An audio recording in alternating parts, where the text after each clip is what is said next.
Hoy ahoy! This is the True North Fantasy Football Podcast, sponsored by Monkey Knife Fight and very proud members of the Fantasy Points Media Group. I'm Tyrell McLaughlin at TNFF Tyrell, at True North FFB is where the crew is at TNFF Pod. We are without the Lord and Sealer tonight, a travesty, I know, but I will be picked up by one of the studs of the industry, a returning guest who we received a ton of positive feedback from our Epi Talking Rookies. And if anybody has been under a rock, it's Mr. Scott Barrett with me tonight at Scott Barrett DFB on Twitter. Find out why almost 70,000 people are following him. Formerly at PFF.com, Scott is now a co-owner of FantasyPoints.com, an elite analytics guy, director of Dank Stats, a model of consistency when it comes to models, author of the Best Ball Primer, and double FSWA Award nominee in 2020 for Best Ongoing Football Series. And Scott, you and Wes Huber, double FantasyPoints.com glory, both nominated for DFS Writer of the Year. So Scott, welcome back to the program. Thanks so much. Yeah, I really would wish that you stopped bringing up the FSWA nominees because we didn't win those. I know. And a golf guy did. Wow. Gotta say, wow, really, folks. No, and I just mean like, I don't think Evan Silva's ever been nominated. I don't think Rich Rebar's ever won. So I mean, like, come up with something else. You know, what can we talk about? My glorious beard.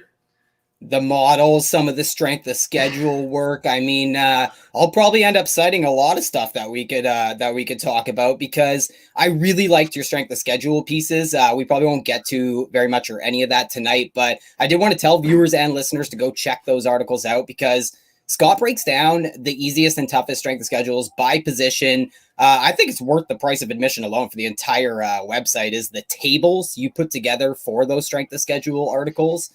Just showing all the teams by position, points per game allowed, over expectations for opponents, over opponents' averages, and I think, like strength of schedule is just sold as a pretty noisy topic. I'd describe it as a very fluid topic. And at this pocket of the offseason, I just think you need to use it properly. And then it does go into your arsenal and it is an additional tool at your disposal and a tool that goes a long way when it comes to like big pool multi-entry tournaments, like think of the FantasyPoints.com Best Ball Championship or the Scott Fish Bowl.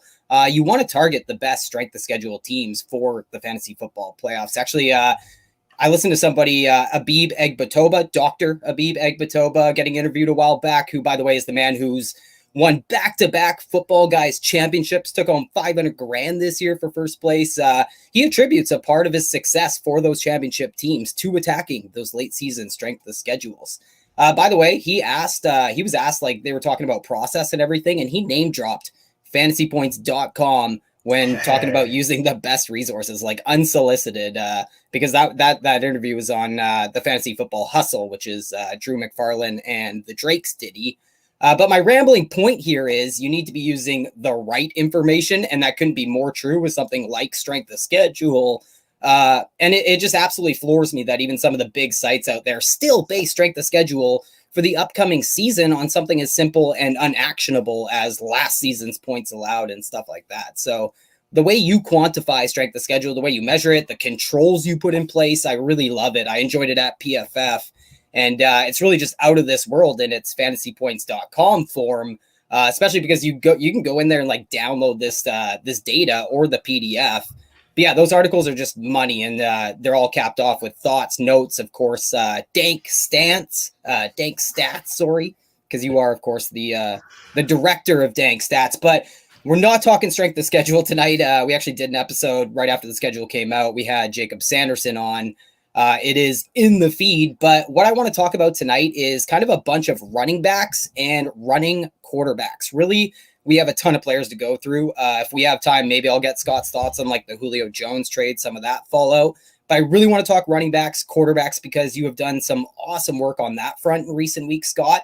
And for listeners, I put links to all the articles that I'm talking about that I will talk about in the description, because we're really only going to scratch the surface, and it is my show after all, Scott. So I'm going to possibly take this wherever I want. I'll probably take the conversation a couple different ways, probably. In fact, I might do it off the top here really quick before we dive in, because you had an article going through some of your bad calls from 2020, an exercise we should all partake in, reflecting on what we did well, also where we missed each season. And in that article, you kind of went down a rabbit hole about the sophomore steps that we see a lot of players take. And you always see content pop up about third-year breakouts and stuff like that. But do you think year 2 is the season we should bank on for breakout seasons the most for fantasy?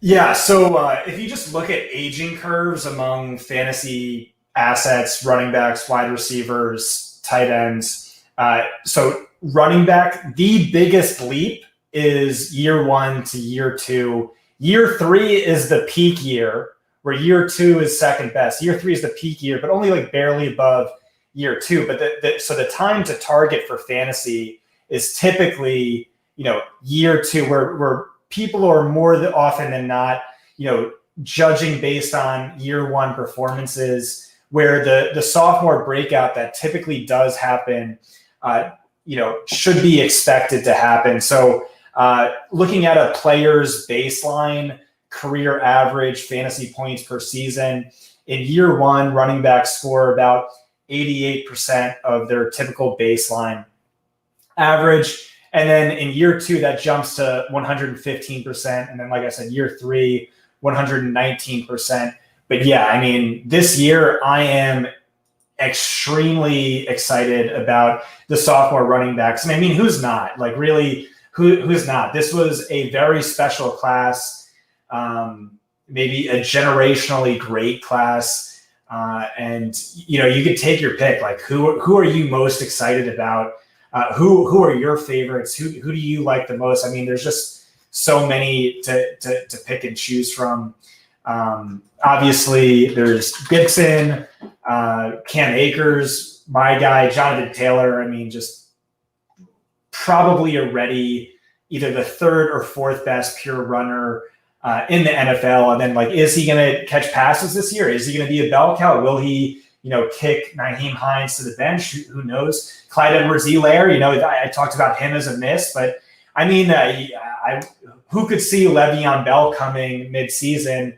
And the volume was there, the production was there. DeAndre Swift, J.K. Dobbins, who last year I said, vault me, #vault me. J.K. Dobbins will lead the league in yards per carry, which he did, which is sort of cheating based on the Kunomi Code stuff, which we'll talk about later. Yeah. But I mean, who are your favorites? Like, how excited are you? Antonio Gibson freaking played 11 games, had 10 rushing touchdowns, was very efficient as a runner. And this is a guy who played wide receiver in college. He had 50 career rushes to 60 career receptions. So I would the meme of this isn't even his final form. This isn't even his final form. And Scott Turner, mind you, was Christian McCaffrey's former offensive play caller, who had him lining up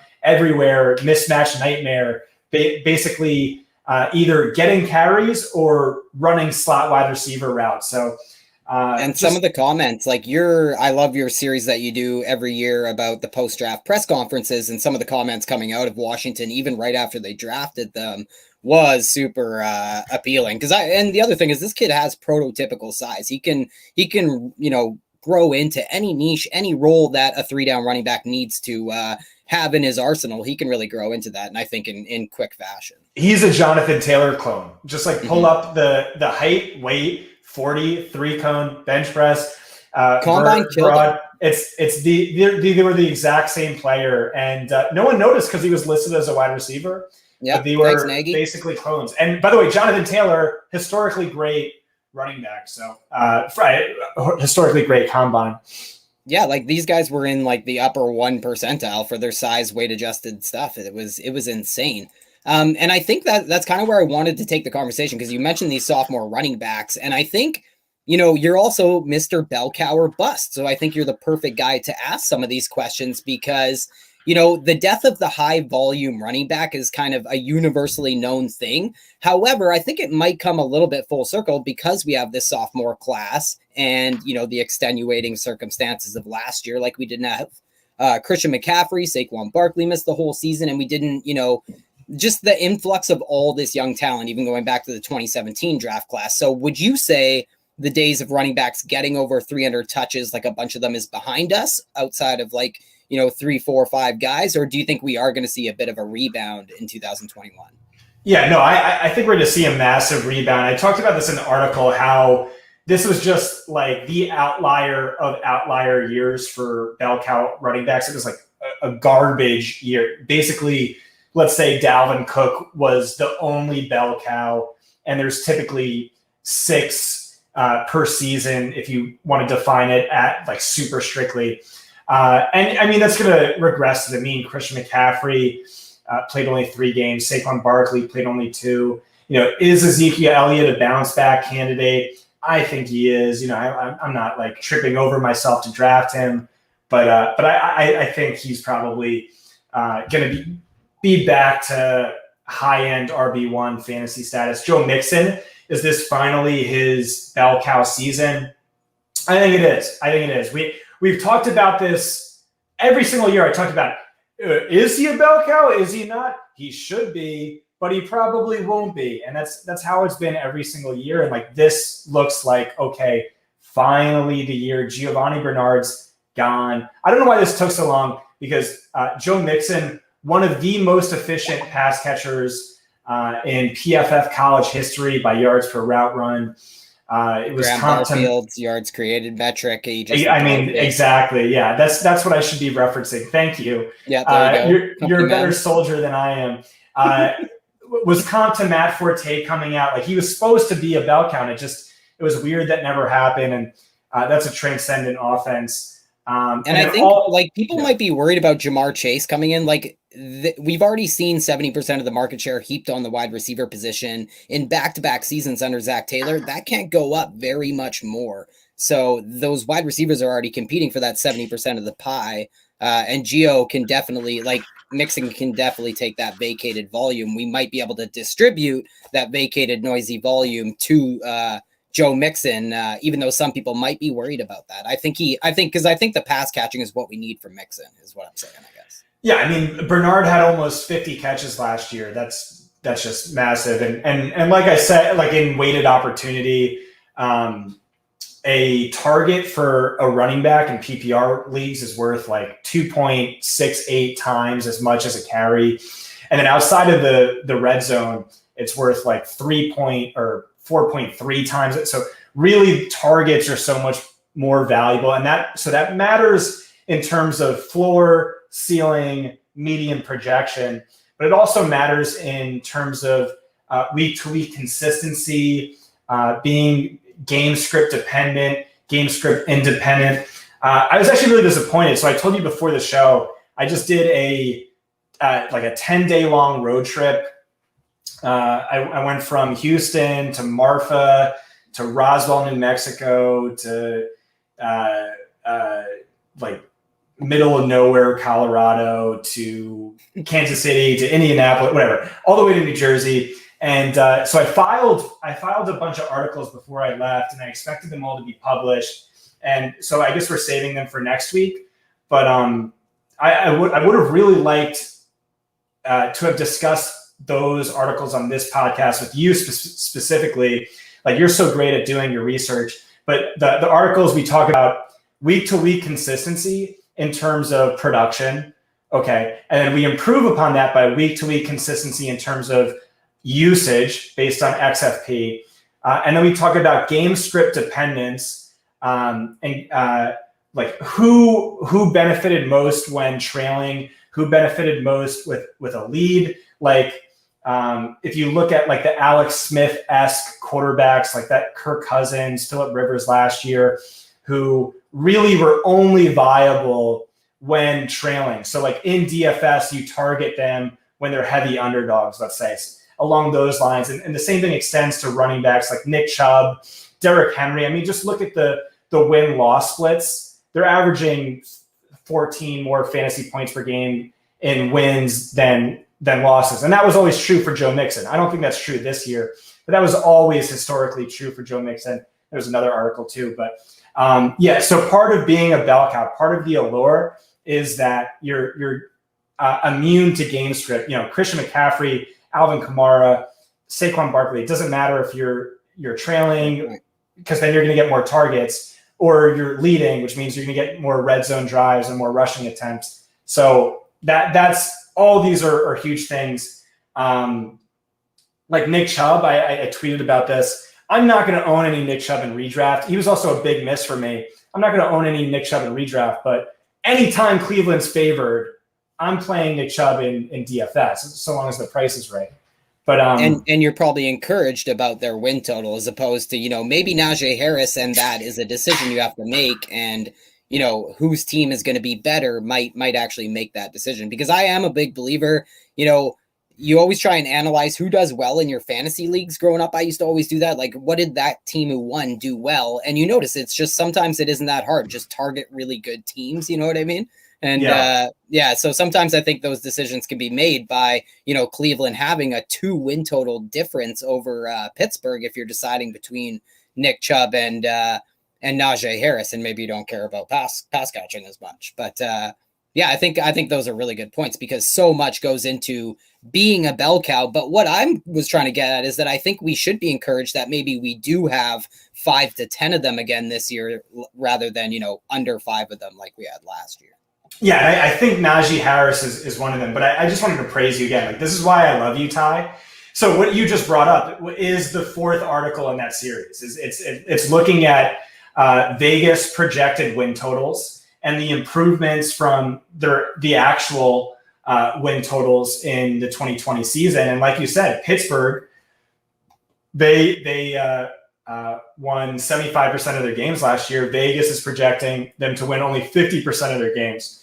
So that is really bad for Najee Harris, unless you expect him to be a bell cow. You expect him to be targeted, maybe not Le'Veon Bell in his prime, but like maybe 80% of Le'Veon Bell. And with that offensive line, he needs that. That's really important. Like, he has to be catching like serious heavy target volume. And I think he will. I hope he will. I mean, like, coming out, everyone's like, he's Steven Jackson. Like, it's so rare to see a big guy move this way, catch the ball like he catches the ball. I'm a big Najee Harris guy. So I was in the MFL 10 of Death. Do you follow that? I do every year. I think that's a great resource for people to look at. Instead of doing a mock draft, just pull up the MFL of Death. And I was talking to Aaron H about it, who's like the legendary best ball guru GOAT.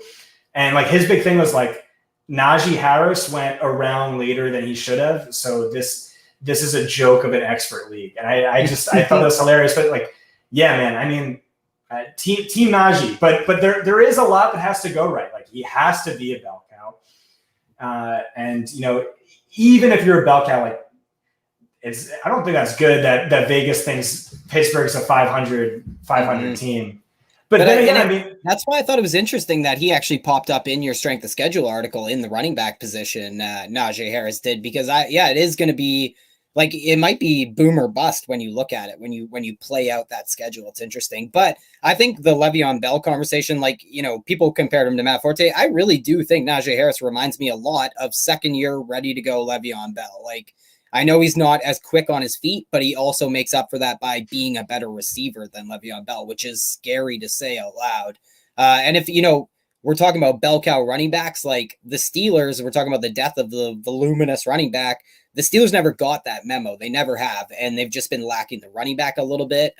Like, if you go back since 2015, Lev Bell's 406 touch 2017 campaign is the most touches, and that was in 15 games. Like, he'd show up every season if I was doing that on a per game basis. So yeah, I really like Najee, and I think you talked about the MFL of Death. Joe Dolan was in another one, like a best ball pro-am thingy, and it was actually on the Fantasy Hustle. They were going over it, Drew McFarlane and them, and he took Najee in the second round. And I think, some people were like, whoa, that's pretty high. And I was like, no, that's exactly where you're going to have to take him come redraft season. Yeah. I will just say one more thing on Pittsburgh, though. What's interesting is, it really does come down to the pass volume. The last time Pittsburgh finished with single-digit wins, or Ben Roethlisberger led the league in pass attempts, pass yards. If Vegas is right that they're a 500 ball club, maybe we should just, even if there's a massive reduction in efficiency, Roethlisberger's old, he's cooked, whatever, maybe we should just go out of our way to target the wide receivers, which at the end of this article, by the way, I talk about my love for Deontay Johnson, but yeah. Well, I think that is just, sorry, I can't not expand on the Steelers, just because I think that's the big thing we'll see in Pittsburgh with the offensive line, not unlike we have in the last couple of years, especially last year, is Ben getting rid of the ball in 2.2 seconds absolutely every time. And that's kind of what's causing the ADOT. And I don't know if Ben's going to be able to do a lot of play action, which he just has done none of in his career with Matt Canada coming in. We really need to monitor training camps for that kind of stuff. It's going to be kind of a headache following the Steelers and deciding where we're going to go and how invested we want to be in that team for fantasy football, I think, come redraft season.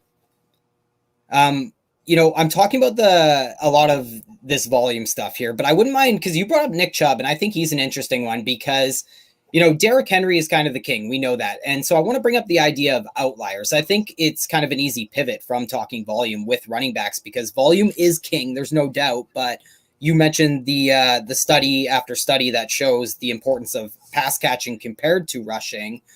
So the type of volume is also important. We want high leverage work, which can mean goal line carries, RPO carries, but more often than not, we are talking pass catching for our running backs. And yeah, like I said, folks like Graham Barfield, yourself, have really done awesome studies to put the numbers to that. I suggest people go check that out. Top 12 running backs we know have averaged almost 50 catches a season, and that's 55 catches per season in the last half decade compared to 45 catches per season among top 12 running backs from the previous 5 years. But I wanted to steer this into just pure outlier territory because we have to establish a threshold. So if I look in the last decade, only 8 times has a running back scored in the top 12 in a season that they had under 25 catches or 25 catches or less. So that's under 1 per season. And the only running back to have multiple top 12 seasons in fantasy without 25 catches is Derrick Henry. And you wrote recently, who is the best pure runner in football? It's either Nick Chubb or Derrick Henry. And whoever ranks 3rd or 4th is a sizable distance behind. And that sentiment, that statement really, it resonated with me, not just because I firmly agree with it, like elusiveness, big plays, all that, but my point here is Derrick Henry has been identified and embraced as an outlier. And now Nick Chubb is justifiably, by expert consensus ranking, it's suggested that he will need to be an outlier as well. So with that said, do you think it's good process to even try and identify any more outliers? Because I think it's kind of brazen. And do you have any names you want to throw out there of guys who might be scoring in that top 12 range, but doing so without a lot of pass catching? Yeah, so this is sort of like a long debate. I come from the Mike Clay, JJ Zacharyson school of thought. Those were my 2 former bosses at PFF at Number Fire when I got my start. And they are very, anti-outlier, very regression to the mean. And playing DFS as much as I have has really made me embrace the outlier, And that's because, okay, how many DFS pros who are projection slaves in Odell Beckham Jr.'s rookie year, he's going to regress to the mean. Or Alvin Kamara, he's going to regress to the mean. Tyreek Hill, he's going to regress to the mean. None of those guys regress to the mean. Rob Gronkowski in his prime, based on XFP differential, did what no one has ever done, and he did it 8 seasons in a row. Alvin Kamara is doing the same thing. Tyreek Hill is doing the same thing. AJ Brown the past 2 years, doing the exact same thing. So it's just very difficult to find outliers. But I think by now we know Alvin Kamara, massive efficiency outlier. Tyreek Hill, massive efficiency outlier. Derrick Henry, Nick Chubb, I think too. And I really do think, though, like I explained in the article, like everything went right for him, including Wyatt Teller becoming a god, game script becoming perfect. Even though Vegas like massively disagreed, and a bunch of stuff like that. Who is the other outlier? That's easy. I think it's Jonathan Taylor. Like I tweeted out. I agree. Week 1 or preseason, I said like who are the best pure runners in football? Derrick Henry, Nick Chubb, Jonathan Taylor. I don't remember who the rest I said, but I still think that's true. Like, really still think that's true. And like his ADP right now, I'm not drafting it. I'm just not. I just think there are better plays. But I mean, if he's a bell cow, what are the odds he is putting up Christian McCaffrey, Saquon Barkley type numbers? I think they're really good. But what do I think happens? I don't think Nyheim Hines goes quietly into that good night. I think even Marlon Mack, like there's like a 20% chance Marlon Mack gets 7 carries. I mean, Jordan Wilkins or whoever was getting serious play at times last year, even during Jonathan Taylor's hot streak. But just on the talent, on the offensive line, on the coaching staff, I don't know. But yeah, outlier talent-wise for sure. But Scott, he had too easy of a strength of schedule last year. What do you say to that? Well, I mean, I brought that up in the article, and it was the same thing for David Montgomery. I think it played a role, but I think more than anything, it's just this guy is an amazing talent. Greg Cassell said, I don't know why he's not being viewed as Zeke Elliott, and people aren't considering taking him in the top 15 picks. I completely agreed. My model completely agreed, and I still feel that way, especially based on. So maybe there's some confirming your priors sort of thing that I have a bias towards Jonathan, but I still think that's true. And he does kind of have that confluence of events that you might be able to predict, whether it's the offensive line, the 10-win total for the Colts, the easier division. Like, he shows up in your strength of schedule article this year as having one of the easier strength of schedules, and it's not hard to imagine when you play the Jaguars and the Texans 4 times a season. So I think for if no other time, he's going to give you some massive explosive weeks. And I really like Jonathan Taylor for this season. And I just agree that it's tough to stomach him a little bit in the top half of the first round. But yeah, it's more that I want to take Travis Kelce over him or something like that, because I'm a little bit of a wild man. But I think Jonathan Taylor, guys like Ezekiel Elliott, those guys are the guys who are really going to probably get into that next tier after this season, like universally accepted that Jonathan Taylor is like an RB1 possible outlier. And I think Ezekiel Elliott might get back to that status just because of the situation he's in, as opposed to, him being, looking down the barrel of 30 any day now in running back years. Do you what do you think about Zeke? Are you into him for 2021? I see. I don't know. I'm just kind of like, I'm open to the idea of Dak coming back and him just immediately going back to the Zeke of old. But at the same time, I mean, I could also see, hey, Tony Pollard's really good. Zeke wasn't very efficient last year. And so this is the new reality where instead of getting, an 85% snap share, he's stuck at a 70% snap share, which is good. And he's due for a massive regression regardless. But he also needs to have that regression. I agree with you. He needs to have that regression in terms of yards after contact and, things like that as well. Yeah. It did show up in the numbers a little bit. Yeah. I mean, definitely last year, but you can, what was Dallas even playing for really? You can make some excuses for him. And before that, he was always, typically pretty consistent. I know the PFF guys always, rag on Zeke, but For the most part, always popped in the efficiency metrics that mattered most to me. Although Pollard like really smashed them ever since he's joined the league. But yeah. Yeah, talk about picks I waste every year after year. Tony Pollard comes to mind.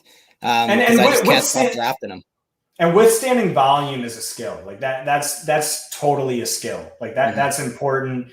And NFL coaches, there's just some guys, they say, no, like even if he's built like whatever, they're like, no, he's just a 150 touch max running back. And, Zeke can fully withstand a robust workload. So, I mean, that's totally. important. And I'm super severe. Like I always point out the outliers when it comes to guys who don't catch a certain amount of passes, but it's true for guys who don't get 200 carries. It's very comparable when it comes to guys who aren't going to finish as top 12 running backs if you don't get 200 carries. I mean, who is that? It's Kamara and who else? It's like Tariq Cohen 2018, James White 2018, basically all the guys 2018. Yeah. All right. So I feel like that's an outlier I would never bet on. I would never bet on. Not only are you betting on 80 plus catches, which is crazy, but you're also betting on 5 plus receiving touchdowns. I've done the math on this stuff. It's crazy.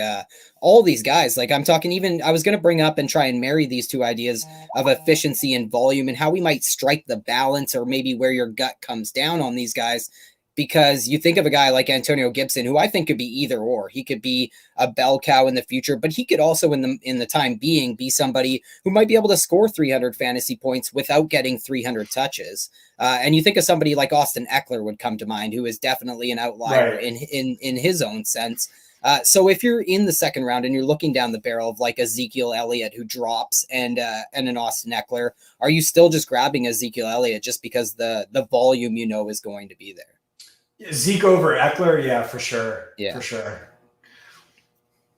Yeah, and I think those are tough ones. Like Eckler's somebody I have a really tough time with because I want shares of them, but it's hard to get your hands on them sometimes. I mean, just like if we want to go as simplistically as possible, it's just the less competition you have, the better, and that leads. So like Nick Chubb being drafted ahead of Cam Akers doesn't make any sense to me. Like Kareem Hunt's going to get at least 40% of the snaps. Cam Akers, I think, could be, Todd Gurley-esque usage, maybe just not as much target volume. Aaron Jones is someone that gets a little trickier. Like how much work does A.J. Dillon really get? Throw in the Aaron Rodgers situation, that's trickier than Eckler, Harris, Mixon. I mean, like, I think Mixon's going way too low, but this is an interesting year. This is a fun year. I still see a lot of running back value. So it's very rare. I'm not going running back to start, except for best ball leagues where I'll do that if I have like the number 10, 11, or 12 pick. Totally. And just to cap that off, like why we're not necessarily targeting these outliers, why you're hearing so much talk about the running back dead zone in the industry right now is because it does exist. And, just a quick description, like you should be drafting wide receivers in your draft picks 30 to 75 range just because the hit rates are so amazing. And a lot of the breakouts you're really getting from this pocket of the draft. Meanwhile, running backs usually have very low hit rates. And it's because we're trying to make so many leaps with these players. And a lot of the times it is just as simple as them not having the pass catching. And that's why you see a back as talented as J.K. Dobbins, who might have, 1,250 rushing yards easily next year, being drafted in the third round right now. So before we get into quarterbacks here, I just want to pause really quick and tell you guys about our promo code 21TrueNorth10 and about fantasypoints.com. So, I've mentioned some of Scott's work and those resources he offers, I just think is the bang for your buck right there, because fantasypoints.com isn't charging like hundreds of dollars like some fantasy sites, and it's even cheaper when you're using our promo code 21TrueNorth10. And even more important to me than the money is that they aren't bleeding talent. Instead of losing elite analysts like we lose receipts, fantasypoints.com is built and owned by a collection of elite analysts who all serve incredible niches inside of fantasy and football. The talent that could be considered top of the field is in the double digits at fantasypoints.com. So the information you're getting, no matter the player, the topic, you're getting that information from exactly who you should be getting it from if you seek the best. Analytical breakdowns or statistical models, my man Scott Barrett, Graham Barfield. Need NFL insider knowledge, Adam Kaplan is there. Want the GOAT, John Hansen will do anything. My God, is he good. Want to know anything about any player who ever walked the face of the planet, Greg Cosell, the legend. Want the rankings for your draft from one of the most accurate rankers year after year, Evan Silva's Fantasy Feast replacement, Joe Dolan, got you. Are you a betting degenerate? Tom Brawley's got you. High stakes machine, Jules McLean is on it. Having a heart attack on a plane, Dr. Edwin Porras will be there to tell you what he thinks about Calvin Ridley going under the knife this week. So join the people giving you the information, and I know you'll stay for the tools, the tables, the award-nominated DFS content, IDP, and everything else. Sign up with our promo code 21TrueNorth10 at fantasypoints.com. The link is in the description down below.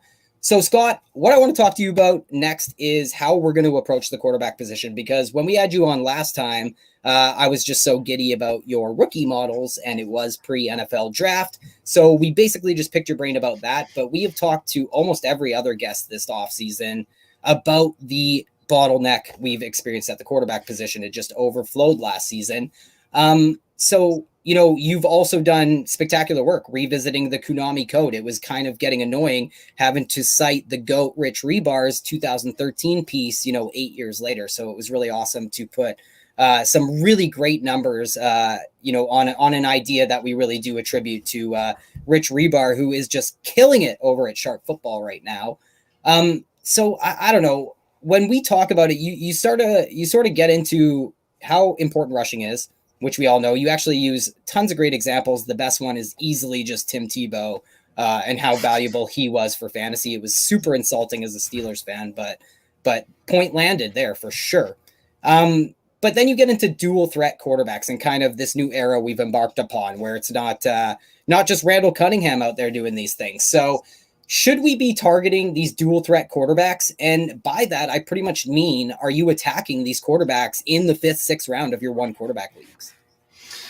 Yeah. So first of all, I just want to say that was an amazing ad spiel you did for us. Whenever I'm on a podcast and people are like, "Oh, tell us where you're from and where we could find your work and why people should subscribe," and I'm just like, I don't know, just fantasypoints.com, read my stuff, whatever.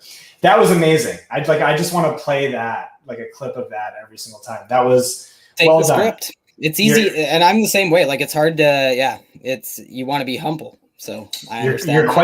You're quite the salesman. So I kind of view, I was a long, like I said, a JJ Zacharyson disciple. So a long time ardent follower of the late round QB strategy. And last year that didn't work great for me. My most drafted quarterback was Tom Brady, which was fine. I liked Ryan Tannehill, who was free. I liked Joe Burrow, who was free. There's some misses in there for sure. But nowhere near as good or as the Konami Code quarterbacks. The year before that, all in on Lamar Jackson, that did great. The year before that, heavy exposure to Patrick Mahomes, that did great. So this year, do we go late round QB? Again, first of all, Konami Code quarterbacks, you need to view them as bell cow quarterbacks, where you need to place a priority on them. At the end of the day, am I going that route? No, I'm okay with it. I like it. I'm on board with it. But ultimately, no, just because I still see so much value late. And maybe I'm totally off on this. And you just grab Kyler, who I make a really strong, compelling case for, or any of the other, or Lamar Jackson, any of the other Konami Code quarterbacks I love. And you get that consistency, you get that insane upside. Maybe they break Lamar Jackson's record for most fantasy points by a quarterback ever. Wouldn't totally surprise me. But ultimately, no, because I love me some Jalen Hurts. I like pairing Jameis Winston and Taysom Hill for extremely cheap. I like Trey Lance a lot. And you could do Trey Lance or Justin Fields, but I don't know. For some reason, I just feel like I'm just Team Lance. I don't know. Where I could give you like five. I could give you like 5 reasons because I'm there too. And number one, we should just throw out there because you did in your article how incredibly fast Justin Fields is. We talked about Antonio Gibson being robbed by the circumstances of the combine. Justin Fields was robbed by the circumstances of having no combine because there would have been a lot more buzz about how fucking fast that guy ran because it's comparable to some of the fastest quarterbacks we've ever seen. So Justin Fields could do it with his legs alone, I think. The problem is I could argue against his situation in a lot of different ways. I could argue for Trey Lance's situation in almost every single way, starting with if you're worried about him not playing number 1 top 10 picks, always do, especially in the last decade. It's almost invariable. And then if you're worried about how long it takes him to play, I'd say week 6, week 7, they have the earliest bye week in all of football, and they also have the easiest strength of schedule in all of football. So I don't see any reason to not just start Trey Lance right away because he adds such, he adds 2 massive elements to this offense, obviously the RPO and the legs and the extended plays and everything, but he also adds a vertical element to this passing game that has just been completely absent, especially last year. So I just, there's so much built-in efficiency in that offense. I really think Trey Lance, he'll have a hard time failing. And I think that's true as early as they want to start the small sample, small school quarterback. So I love Lance. Yeah. I mean, I made the same case for him. In my post-draft presser review series, like I really believe Nagy, when he says they want to do the Kansas City method.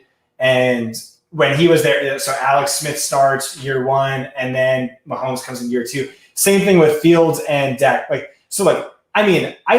think Dalton. So I think Dalton is so legitimately sub-mediocre to mediocre that there's no way that happens, and they're going to be on the hot seat by week 5. So they have to see what they have in this guy. But I also just think he's a donkey. It's the assumption of rational coaching. Mm-hmm. And I think he's going to be as dumb or as irrational for as long as he can be. Trey Lance, like you said, for one thing, I'm a massive Kyle Shanahan truther. Just Shanny, big fan, love him. Second, the weapons he has, all yak monsters, elite yak monsters. And he was the most productive Konami Code quarterback in college by a significant margin. I also just think he's really talented as a passer as well. So, and from the post-draft presser review series, it was clear Shanahan's rooting for him to start week 1. He's like, oh, if he could start week 1, that'd be awesome. But I mean, we'll see. We'll see how Trey can. But if he starts week 1, that'd be. And so far, all the reports out of camp have been awesome, and it does remind me of even Jed York weighed in. Okay, what did he say? He just said that he thinks that Lance would be very much good enough to make them a competitive team. It was a diplomatic way of saying I'm fucking fine with this guy starting. Yeah, so I remember right after the Chiefs traded Alex Smith, the GM said he does things in practice I didn't think were humanly possible. And then someone else came out and said, no, this guy is a stud. And then there was a PFT report on either an assistant coach or an assistant GM, something like that, said bet on him to win the MVP. And it's wow, okay. So all this coming out, and I listened to it, I adjusted my rankings. I didn't go all in. Should have went on it, but hey, that stuff matters. People think it's all coach speak. It's all. I don't believe that. I think there's definitely a grain of truth to that. Speaking of which, Elijah Moore, who we hyped up on our last pod, is apparently massacring at Jets camp. But I do want to remind people that the Jets have the worst secondary in football, bar none, but still very, very encouraging. That is a really good point that I did not think of. I just got excited for Elijah Moore. Not excited because I want him at a reasonable cost, but That is funny how bad the Jets secondary is. I did not consider that. That's a good point.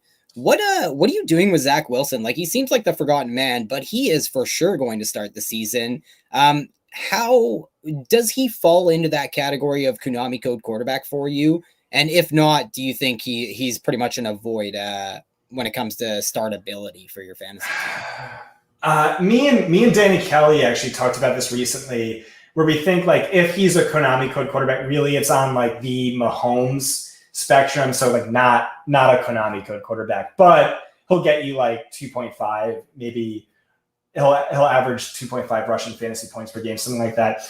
Really good mobility, really good quickness, really small stature, really small frame. So I'm skeptical about it, especially early on, especially in year one. I like the talent. I like the arm. I like the player a lot. In Dynasty, don't have a ton. I really tried to go out of my way to grab the Konami Code quarterbacks or, Mac Jones for cheap, knowing he would go somewhere where very good odds of starting.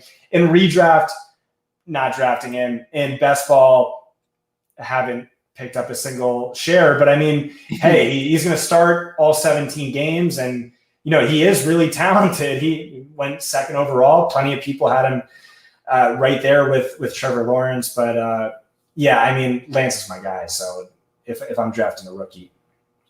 Yeah. What about Russel Wilson? Do you think Russel Wilson belongs in that Kunomi Code category? Because he's actually had more rushing yards than people give him credit for. He just hasn't had the touchdowns. Yeah, so he's tricky. If you look at his rushing fantasy points per game, like there was one crazy season where he had 7.6, but he's only eclipsed 4.5 two other times. Last year, 4.0, which was fine. So what I said in the article was the big thing with him was, does Pete Carroll let him cook? Through the first 8 weeks of the season, Russell Wilson, I said this, played better than any quarterback I ever remember seeing in my entire life. Like that 8-week stretch was I thought insane. he was going to throw 60 touchdowns last year. It was insane. And it was the second most fantasy points by any quarterback through the first 8 weeks ever. And then he fell off the map. Part of that was Seattle went from the most pass-heavy team over expectation to just about average. But part of it also was he just sucked. Like by every meaningful metric, adjusted yards per attempt, passer rating, PFF grade, whatever you want to look at. What's that? Versus cover 3, his splits were really ugly. The second half, it really caught up to him. And it's trippy because it happened the year before as well. Like, we forget 2 years ago, Russ was also on an MVP pace halfway through the season and then just fell off a cliff. It's pretty incredible, but it's tough because if Pete Carroll lets him cook, the sky is the limit. Like, his fantasy ceiling is really that 350, 400 point range that we only dream about. It's crazy with Russ. And, I love throwing this stat out, so I'll just throw it out again, but it's 11 straight years now that Seattle has thrown 575 times or less, which is the identical tenure of Pete Carroll, of course. And no other team's even close to that active streak. It's not even close. Well, so I rattled off the quarterbacks I'm targeting. The one who is not a Konami Code quarterback, who I am targeting all the way at the end of the 4, I guess I mentioned, Matthew Stafford. And I'm reminded of when Greg Cosell said, right in the middle of Russell Wilson's, hot streak, so like maybe week 5 or week 6, he said he thought Matthew Stafford was a better NFL quarterback than Russell Wilson, which really shocked me. And then, he massive upgrade in receiving core, massive upgrade in play caller. And I don't know, man, what could we be seeing here? Could we see something special? Like, I want to place some MVP bets on Matthew Stafford. Yeah. Maybe this is all he needed. He just needed a sharp play caller and some better receivers. We'll see. But so that would be the one non-Konami Code quarterback I'm really targeting. So do you want Stafford over Tom Brady this year, who was so good to you last year? Yeah, I mean, I'm not drafting Tom Brady at whatever his ADP is. Like you got him last year when And I think they are going in a pretty similar range, or they will be when you're doing your fantasy draft. What about Aaron Rodgers in that range? No matter where he plays, I think it's like a question. So I mean, that's a good question. Is what do you do with Aaron Rodgers and Deshaun Watson? When are you drafting those two? Yeah, absolutely. At a certain point, the risk is worth the reward, and especially if you're going late round QB. I kind of just took them off the board for this article, but yeah, if you're going late round QB, absolutely.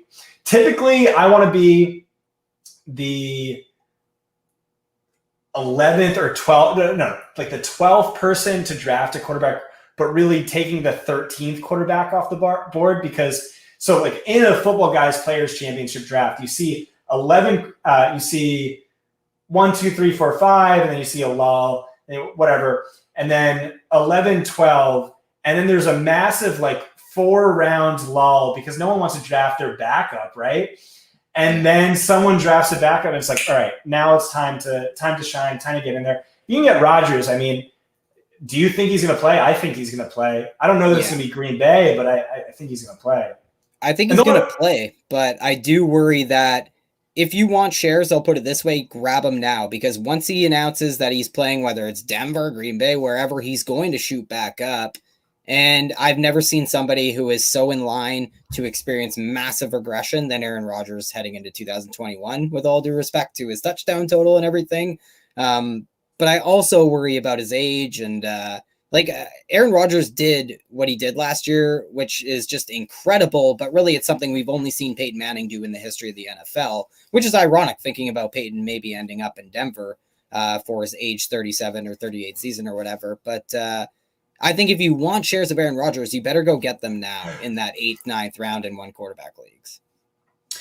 So I will say I'm friends with one of the best NFL pro bettors in the world. I mean, Tom Brawley, but also another one who bet Lamar Jackson to win MVP, winning almost $1 million, to bet Tom Brady to go to the Bucs to win the division, go to the Super Bowl, win the Super Bowl, winning over $2 million, made many, many amazing bets throughout his career. He said that he said that one, he's heavy on Carson Wentz, making a massive all the Carson Wentz overs, comeback player of the year, all that stuff. Jameis Winston too. He's hammering Jameis Winston, even though like I'm rooting for Taysom and I like me some Taysom. So we'll see. It's like 60-40 in Winston's favor. But anyway, I was talking to him about the Rodgers thing, and so he's amazing in the sense that like he is naturally so contrarian and he just doesn't care what other people think. And like he was telling me about the Tom Brady thing super early on. Like I had a lot of Tom Brady last year, but like I didn't think he was going to Tampa Bay. I didn't think Tampa Bay was winning the Super Bowl. And so like I should have listened, but like everyone else thought, oh, Tom Brady's cooked, whatever. So I was talking to him about the Rodgers thing, and he said that he doesn't know why Green Bay hasn't traded him already. It's like I think you should trade him in a heartbeat because I mean you already drafted his replacement. He's a locker room poison. He doesn't get along with the coaches. He doesn't get along with the players. The players don't like him. He's a me first diva. He's old. He's super old. Like he 2 years left in his deal, 1 year left in his deal. Like you were expecting him to walk and to get nothing and to start Jordan Love. So like, why not trade him and get some first? Like that makes all the, like, I think they're stupid for not trading him already, which to me was shocking because everything else I'm hearing is, Green Bay's in this window. Do you need to make this trade? Do you need to do whatever Rodgers wants? They need to sign him to a big contract, pay him whatever, reigning MVP. So, and when he said that, it really opened my eyes. I was like, hey, maybe he's right. And he thinks Denver's a realistic possibility because Vegas thinks it's a realistic possibility. Exactly. And I mean, you look at the odds changes. I mean, Green Bay was 8-1, and now they're 20-1. Denver was 60-1, and now they're 20-1. Like that doesn't happen by accident. So we'll see. But no, I think he's somebody to really follow for sure. And for fantasy, I just think the interesting thing is for when he does shoot up and announces playing where he's going to play or whatever happens. He had an unbelievable season last year, and guys still scored more fantasy points than him. So rushing is just so important. It's crazy how important rushing is for these quarterbacks. It's a literal cheat code. It's what it is. Yep, that's why the Rich Rebar, how he penned it as the Kunomi Code is just so perfect. Because it really is just the Kunomi Code. I mean, just think about it simplistically. Like rushing yards are worth 2.5 times as much as passing yards. Rushing touchdowns are worth 1.5 times as much as passing touchdowns. Clearly, there's going to be a bias in favor of mobile dual threat quarterbacks. And that's a good note is, know your league settings, even down to the granular level. Is it a 6 point per touchdown passing league? Is it a 4 point touchdown passing league? If it's 0.5 points per carry, or first down. Yeah. Yeah. Good call. So these settings really make a big difference, and they almost always make rushing quarterbacks even more valuable. It's crazy. One thing I wanted to ask you about is we're coming off the highest scoring season of all time, where the quarterback set pretty much every record imaginable. Does that give you any pause for guys like maybe Carr Cousins or Derek Carr, whose efficiency last year was just, possibly a reflection of the year we were in? Yeah, I mean, those are great best ball guys. Those are great DFS guys, but those aren't guys maybe even streaming, depending on your league settings, but those aren't guys I want to draft. Not at all. But so in the forthcoming article on game script dependence, those were two Alex Smith-esque quarterbacks where the teams went crazy run heavy with a lead, or the score was close, or the score was tied, and then they're trailing by 3 or more points. And okay, fine, we'll let you throw the ball. So you want exposure to those guys? Okay, look for a week. They're underpriced in DFS, and they're dogs by 6 or more points. That's what I'll say. And they're at home probably.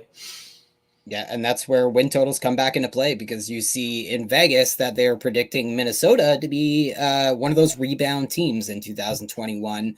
And Oakland is predicted to be the worst team in their division, and I think they will be. So, you know what, Scott? That is all I got for you. I really can't thank you enough. I know you're on this road trip, so I really appreciate you carving out some time for me. What are you working on? Is there any teasers you could maybe offer for what these articles are that are being held by Mr. Ben there? Actually, I think it's Dolan, but it's week to week consistency versus week to week volatility by production. That's one article. Another by usage, aka XFP, is another article. Game script dependence based on splits, fantasy production splits, whether trailing or leading versus the rest of the team. And then the other one is looking at Vegas implied totals versus their actual totals, and just trying to come up with some thinking beyond that. But the big thing with game script dependence is why, again, favoring bell cow running backs is so important in a start-sit league. In a best ball league, whatever. I really don't give a shit. I'll draft stat backs. I'll draft the Tariq Cohens of the world, J.K. Dobbins, fuck yeah. But in redraft start-sit league, you're never going to get, last year, you never got Nyheim Hines right. You never got J.D. McKissick right. So definitely prioritize those bell cows. And and if you're a big DFS player, it's important to note, games for dependence. So, okay, you're playing, let's say Travis Etienne's more of a scat back this year. He's kind of Alvin Kamara light. You want him in games the team is trailing. Nick Chubb, Derrick Henry, you really want to play him in games that the team's likely to win, ideally in a blowout.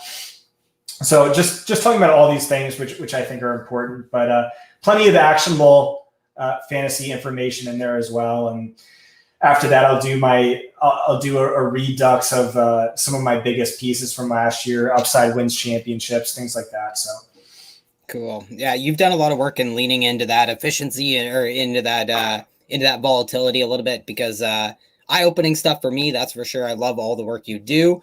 So really, I can't thank you enough for coming on. It's at Scott Barrett DFB for everybody on Twitter. And like I said, I've put links to a lot of the articles for stuff that we touched on tonight in the description. Our promo code is 21TrueNorth10. Make sure you are checking out the fantasypoints.com website, subscribing, and keep it glued to us as well at True North FFB. I'm at TNFF Tyrell. Until next time.